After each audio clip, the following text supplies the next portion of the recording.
Hello and welcome to the Lifestyle Evolution Podcast. I'm Joshua Laycock, your host. Today, I'm going to talk about the 5 steps that you can take to get started on your journey right now. I get this question a lot. What's the first thing I should do?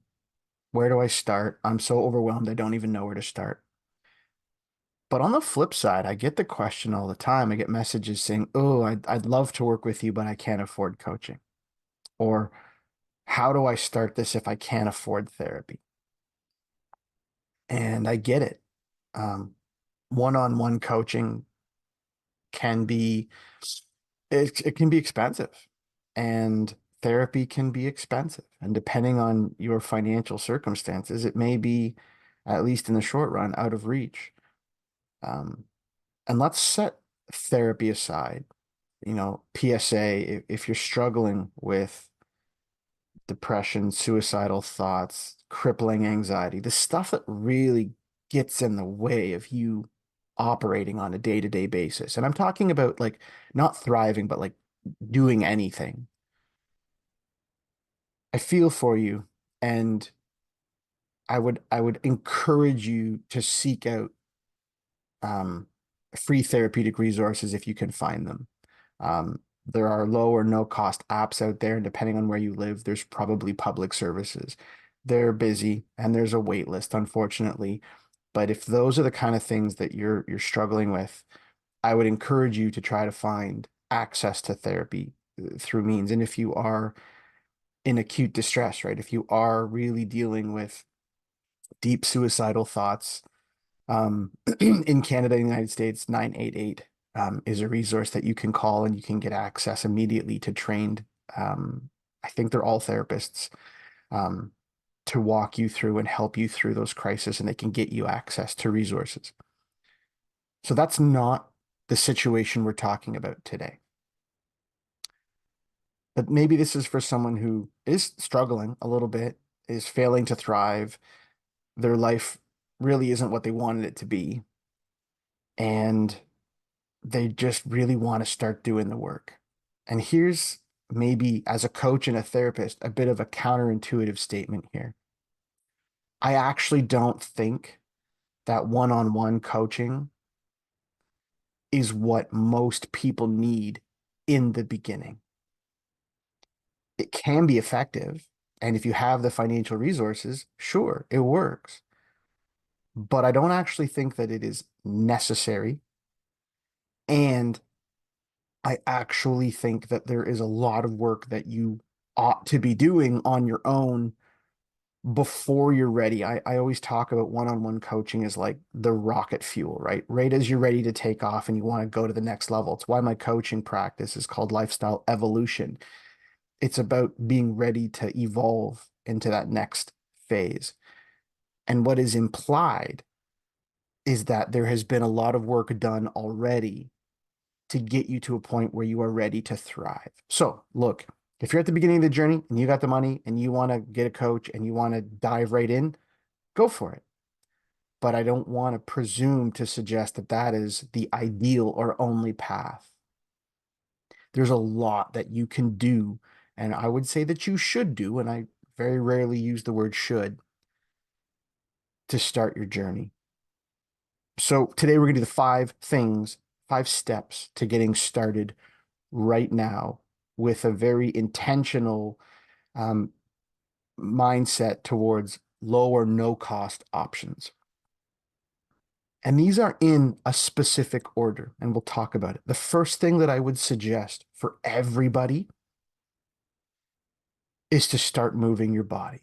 There's been countless research that is demonstrating that a physically fit body is much more mentally sound. It contributes to overall mental health probably more than anything else. Now, again, what does that mean? It depends on where you're starting. Not everyone has to be a hyper ripped CrossFit athlete. Arguably, the stress that comes with that is actually not productive for most people. What I'm talking about is just actually physically moving. If you're like me and your job is to sit at a desk all day, then you probably are not moving your body. And what do I mean? I mean stretching, basic stretching, just starting to loosen up your body, some basic yoga, calisthenics, right? Like I've done so many like 100 push-up a day challenges for a month, and I'm still blown away at the physical transformation and the mental transformation that my body goes through by simply committing to something like that every day. So this could be commit every day to doing, depending on your base level of fitness, like X number of push-ups, sit-ups, and squats. You don't need any equipment. You don't need very much space. If you're in a one bedroom apartment or you're in university and sharing a room, like you can do 20 push-ups, 20 sit-ups, 50 squats a day. And if you commit to doing that every single day, your body will respond.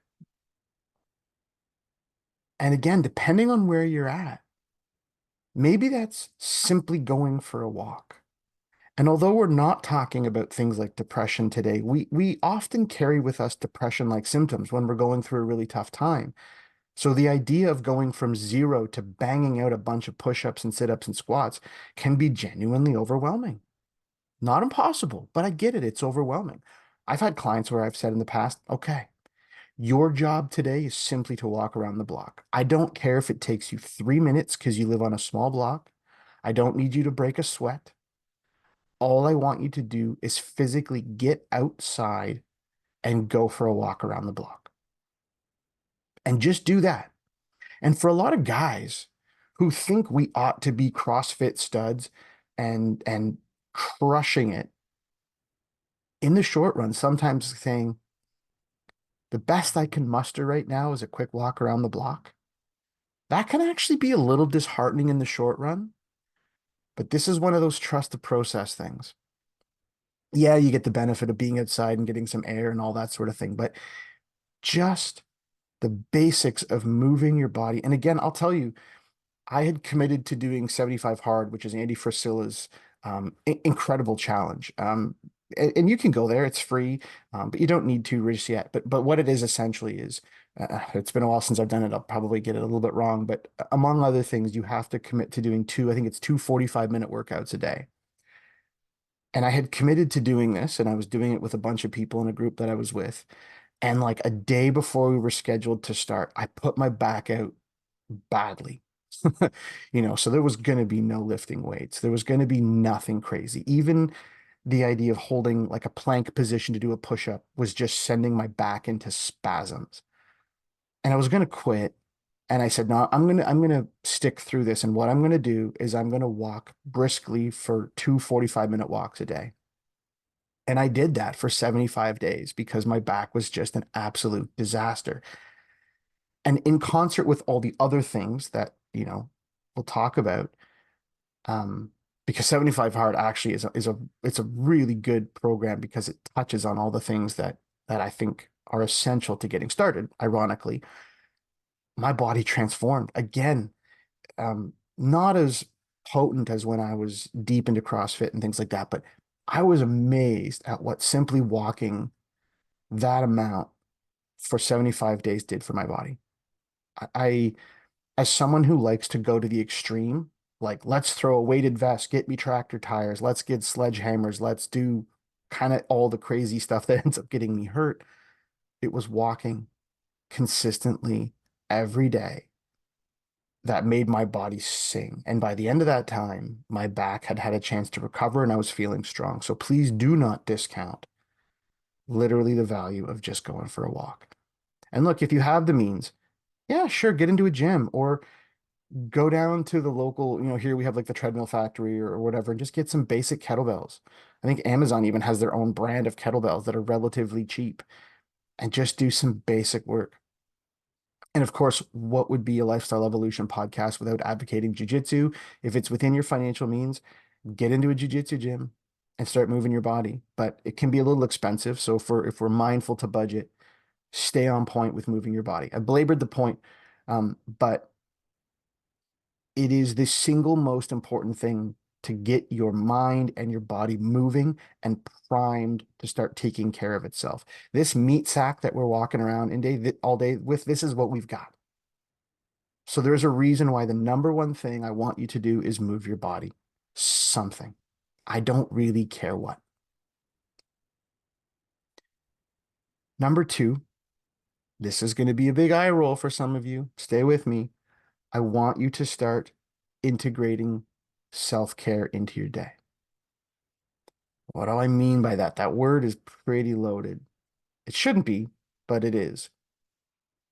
And it's interesting. It's as therapists, they rightly hammer home self-care, self-care, self-care, because therapists can burn out real quick.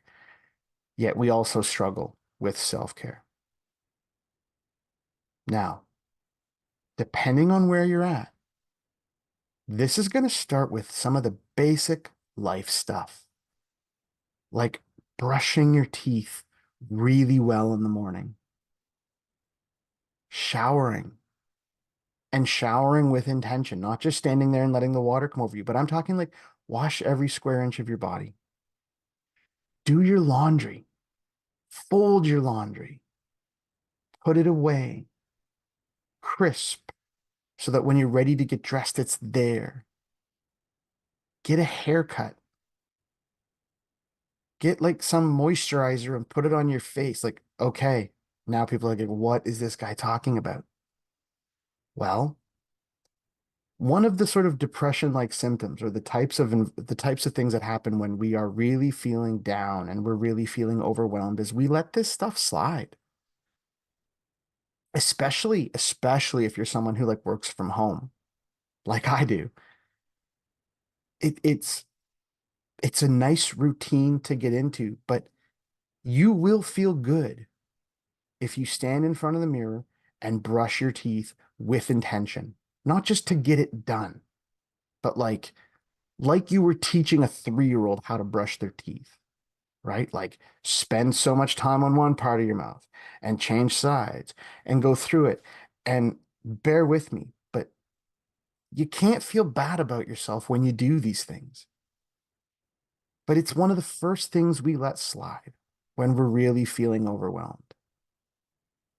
Having a shower, doing your laundry, getting it all folded and put away, brushing your teeth, getting a haircut, brushing your hair, taking care of your beard if you got one of these things.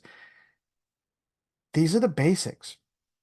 And if you're one of those people who do that and you've got the routine, you're going to sort of think this is way too basic. But one, step it up, more intention, more deliberateness. But I'm guessing a lot of you might let some of that stuff slide. The other thing I would encourage everyone to start doing is deep muscle relaxation. There's a podcast I did last week on relaxation, and I think it is essential to self-care. Having times where you allow your mind and your body to physically just completely relax and let the tension in that moment peel away. It's huge and it allows your body to reset, even if only momentarily. And it reminds your body that you do not have to live in this perpetually tense state. If you're someone who's reaching out saying, God, I need coaching, God, I need therapy, but I don't have the money, like bing, stress, stress, stress, stress, stress, stress, stress. Your body is tense and tight, and it is compounding the problem. Learn to do muscle relaxation. I would also integrate things like meditation, or breathing techniques to allow your body to relax.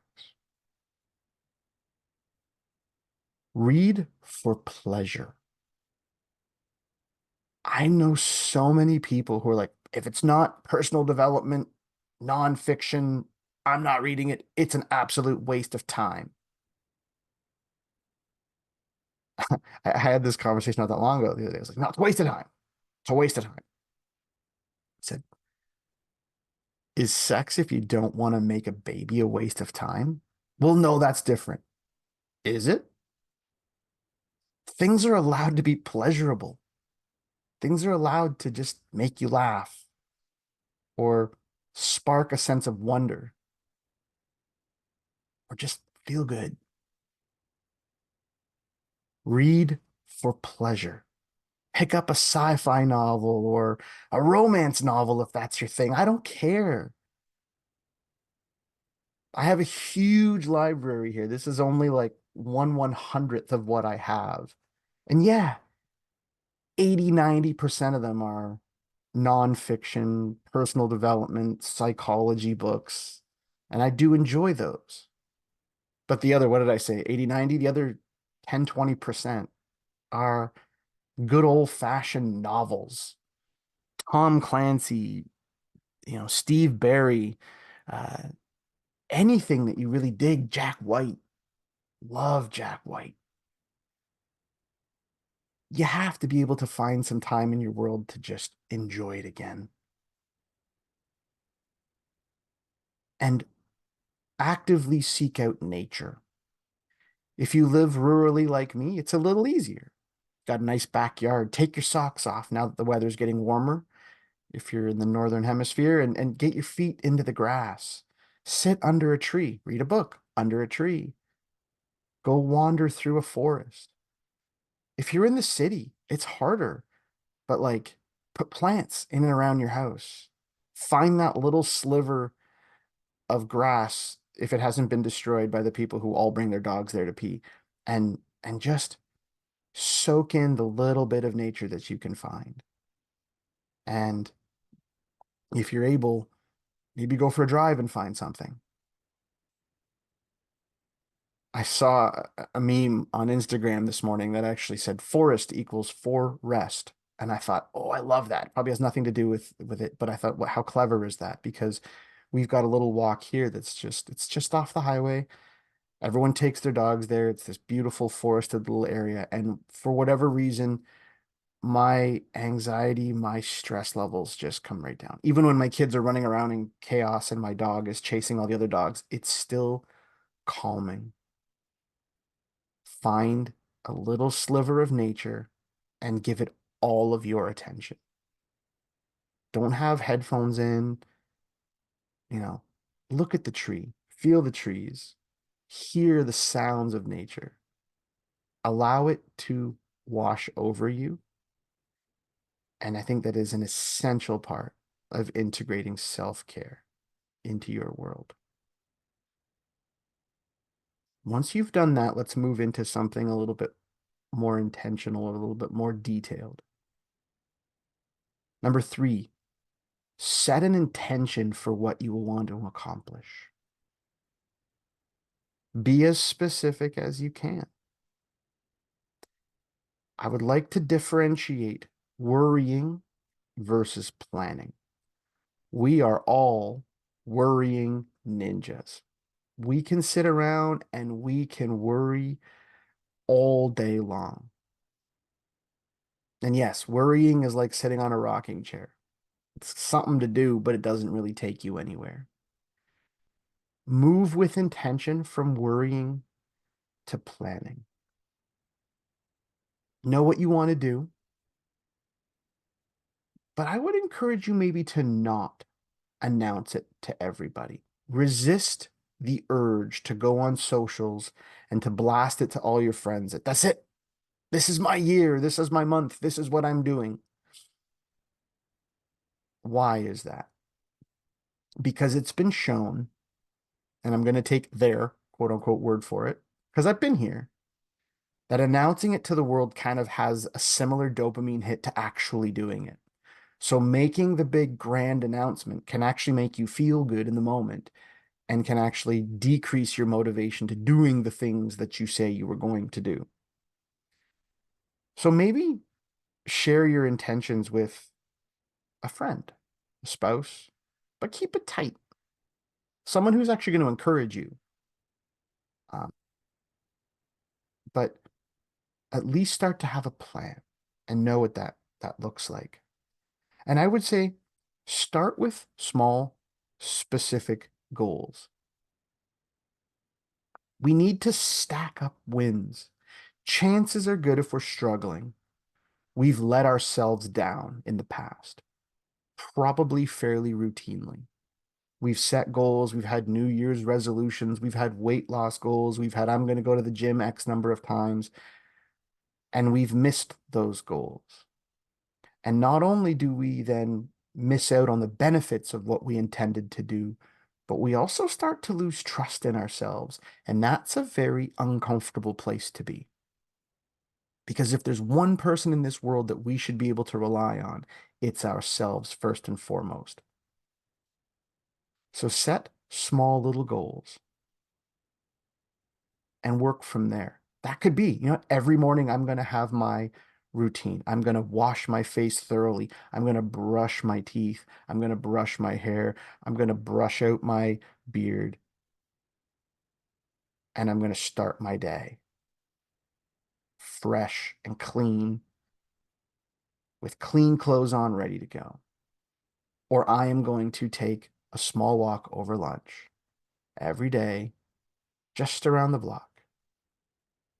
Small little goals start to lead to slightly less small goals, which then lead to medium-sized goals, etc. Nothing crazy. And as you build up the wins, you build up the confidence in yourself to start taking on bigger and bigger challenges. And eventually what you're going to do is you're going to evolve that into a larger, more macro vision. I did an episode on visions. Visions can be overwhelming for people who are just starting out. And spending actually too much time on creating a vision when you're not primed and ready to execute on it can actually have the same impact as like worrying. It feels good in the moment, but it almost becomes like a daydream. And you can actually create this little sort of dopamine hit of planning again, or pardon me, not of planning, but of like announcing it to the world. Like you can sit in this beautiful, glorious vision and it becomes this wonderful daydream that feels good to be in it, but you're not ready to actually do anything about it. So under the wrong context, a vision can actually be a little counterproductive in the short run. So work your way up to creating a vision. If you're not sure what that vision process looks like, check out my episode in the podcast on visions. And as you work towards setting this intention, I want you to pay very close attention to the shoulds of the world versus listening for what your heart really wants. Do you think that you should be shredded and ripped with, sub 10% body fat? Or is that what the magazines and the Instagram influencers are kind of burrowing into your head that it's something that you should want, that a real man should have? Do you think that you really need millions of dollars and to have a Lamborghini in the driveway? Or is that what you feel like you should want? What's reasonable? What's reasonable? Maybe it's financially, I'd like to set aside enough money that I have, I don't know, 1 month's worth of my expenses ready to go just in case, to buy myself a little bit of slack should I lose my job. Seems reasonable, you know? Maybe I want to be a little less stiff all day, so I'm going to stretch. Versus I want to be able to do 15 muscle ups or bang out 50 pull-ups. Like, you'll get there. But what does your heart really want? What if you were able to do it and not worry about what other people were thinking and what the judgment of others ought to be? And this is a lot easier said than done. A lot easier said than done. But be mindful of that. I see a lot of checklists, right? Of like, I'm going to be an incredible dad. I'm going to be ripped. I'm going to be rich. I'm going to have all the things I want. I'm going to have no debt. I'm going to, da, da, da, da, da, da, da, da, da, da. And it is a wonderful list that has absolutely no meaning to them. What does it mean to be an incredible father? What does it mean for you to be financially secure? How will that make you feel? What's a reasonable level of physical fitness that helps you accomplish your goals? Start there and build on it.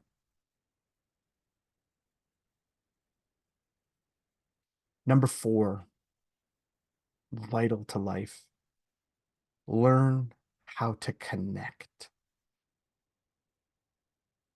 Learn how to connect. I really do believe that at the core of almost all that ails us is our isolation. And yeah, it's cliche, but with all the phones and social media, Instagram and TikTok and stuff, there is this false perception that we are connected to the world, and it's bullshit. We are much less connected to the world than we have been ever, I think. The first thing is to learn how to connect with yourself. Explore your own emotions. What are you feeling? You can start with the glad, sad, mad, right? That's kind of like the big macro buckets that we can put our emotions into. Am I happy? Am I sad? Am I angry? Or as I like to say with a lot of my men's coaches, men are allowed to feel happy, angry, hungry, and horny. Those are the four that we're good with. Happy, angry, hungry, and horny. Let's move beyond that. And like literally there are, if you Google like emotion wheel, there are these incredible wheels that like start with essentially like glad, sad, mad in the middle, and they work their way out to more nuanced and expressive emotions.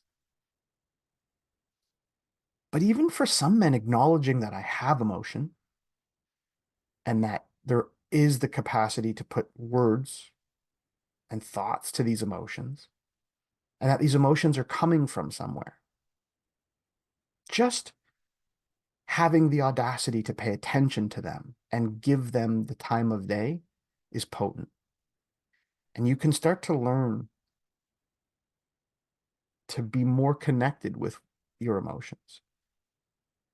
The other thing I love to do, the fancy word is interoception, but essentially sitting quietly and being in tune with what my body needs. And this is kind of part of that muscle relaxation thing, like sitting there and just feeling like, can I sit quietly and feel my heartbeat? Can I feel where there's a bit of tension? Can I feel as my stomach rumbling? Can I feel the blood coursing through my body? Just literally sitting quietly and reconnecting with the somatic, the physical sensations within my body will start to help you create a more intimate connection with yourself. And then I would encourage you to find someone that is important to you, a spouse, a close friend, maybe not your kids just yet, but you can if it's a little bit more positive. But start having uncomfortable conversations with people. And what I mean by that is, like, let's not jump into the deep end and have confrontational kind of things, but like start to learn to share how you're feeling. Learn to share what your desires are, right? Lead with your heart, lead with some courage. And that could be like saying to your spouse, like, I'm feeling a little disconnected from you right now. I'd love at the end of the day if maybe once the kids are in bed, instead we put our phones away and can we sit together? Can we talk? Can we cuddle? Can we kiss? I'm craving those things.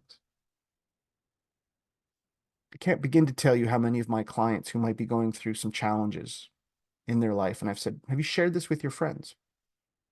And almost everybody says, no, no, no, no, no. No, they don't want to hear that. And then I challenged them, said, what if you took a chance on one of your best friends and opened up to them?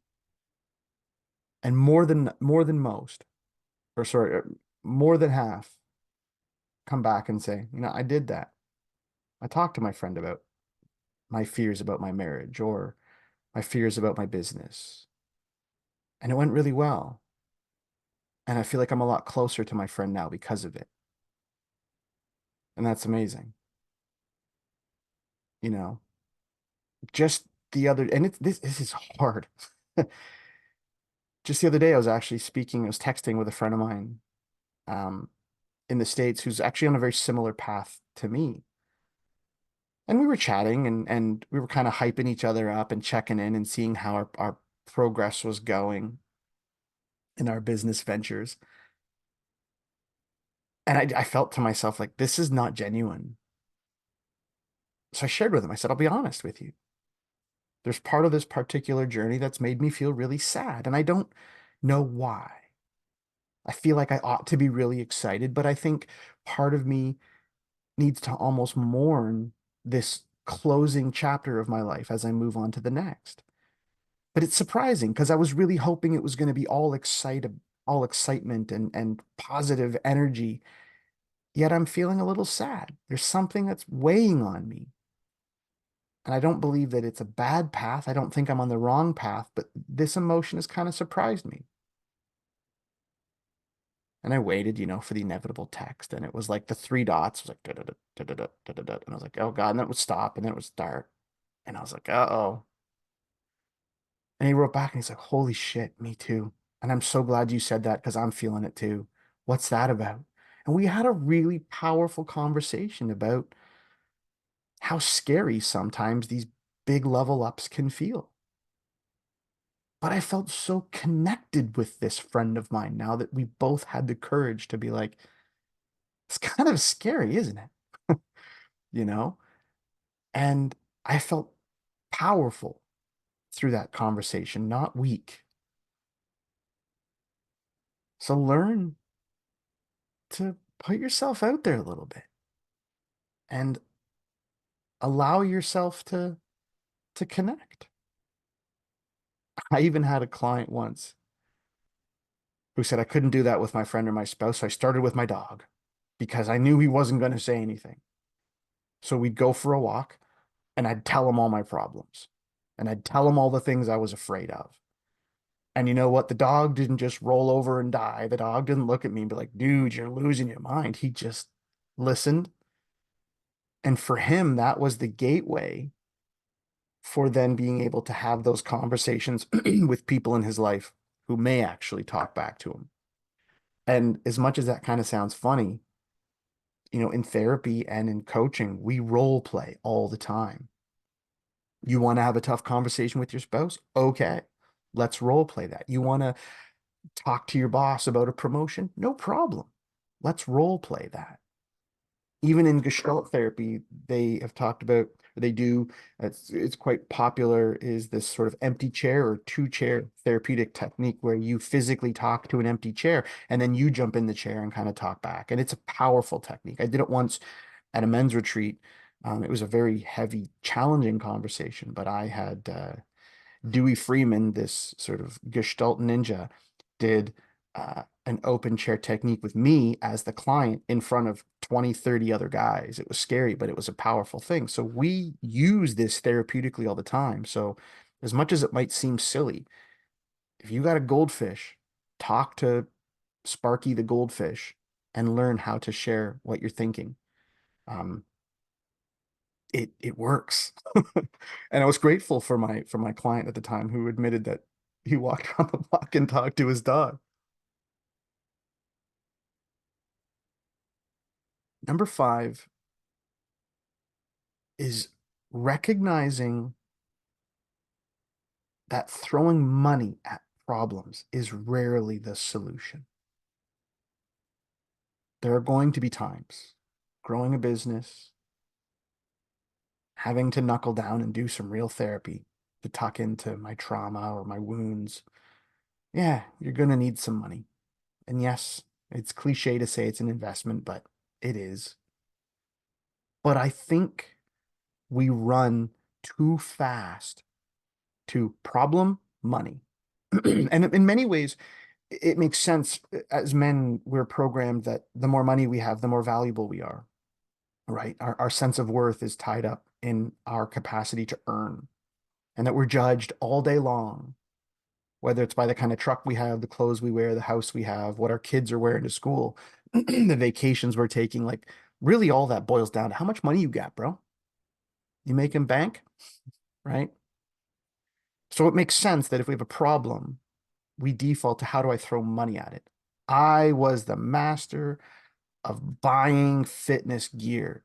Every time I got excited about something, my wife would be like, okay, what do you need to buy?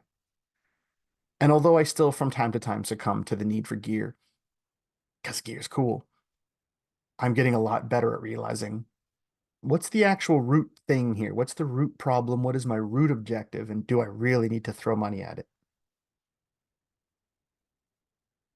Like, go to the library and borrow books. Use this thing called Google to find articles, YouTube. No, like you got to be careful. You got to have a level of discernment, but there are countless videos and articles about how to do all of the things that we've talked about, 1 through 4. Free resources. And then if one-on-one coaching or therapy is too much for you, I also think that ironically, it's typically less expensive, but it is also more potent group work. There are lots of men's groups out there that are very accessible financially. I've worked for a bunch of them. I am launching my own because I believe in it and because financially it is much more accessible. And it also starts to help you with all the other stuff that we've talked about here, right? You're going to be in another room full of men who are all craving connection and are all really craving, although they're probably scared to open up and to share. You can have those conversations in a safe environment. Those groups will help you work on setting your intention. They will hold you accountable for self-care. They will challenge you to move your body. Like those groups are incredible and they're typically a lot less money. And there's even some out there that are free. And this section, it's also important to start to float this idea of what is your relationship with money? Like I touched on earlier, is your personal sense of self-worth connected principally or almost exclusively to your ability to earn? And what kind of an impact is that having on your life? But also, is this narrative of I don't have money really true? Is it an excuse? Right? I have a problem. This problem requires X dollars. I don't have X dollars. Therefore, there's my excuse for not solving my problem. A pen and a piece of paper is very, very cheap. And you can journal to your heart's content and start getting stuff out there. Conversations with humans are free. Push-ups are free. Brushing your teeth is about as close to free as you can get. My dogs are coming to check in on us. Be very careful that money doesn't become this excuse, the scapegoat for not moving forward. And really explore how tightly connected is your sense of self-worth to your ability to earn. Because yes, providing for our family is important, but it is not the only thing.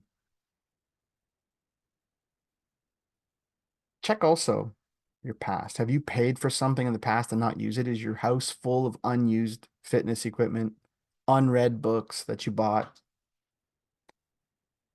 It kind of goes back to that thing at the beginning again, right? About learning to trust yourself again and setting small, manageable goals. So you can start stacking those wins and having a little bit of confidence in yourself. And then I'll give you a little bonus item, I think, that kind of wraps all of this up. Push yourself, get uncomfortable, but do so with grace, with compassion for yourself. Push, but be kind. explore, be courageous, but have a little love for yourself and realize that chances are good you've got 20, 30, 40, 50 years worth of habits and ingrained beliefs that aren't going to go away overnight. And that taking small little steps, no matter how small they may feel to you, is progress. And when you compound those over days and months and weeks or in years, you're going to see phenomenal progress. But it really works that if you can be kind. That tight, tense, self-flagellating state is counterproductive. So the 5 steps to recap, to get started right now on a budget. Move your body, number 1. Number 2, actively integrate self-care into your daily routine. Do the things that you should be doing and do them with intention and with love. 3, set an intention. Start small, have small little goals, stack up the wins, and eventually move towards creating a grand vision for what you are going to accomplish in this world. Number 4, learn to connect. Get closer to yourself.